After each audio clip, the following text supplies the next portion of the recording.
సంవత్సరములు వెళుచుండగా నిత్యము నీ కృపతో ఉంచితివా.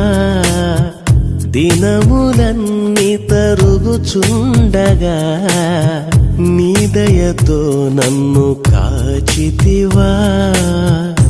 నీకే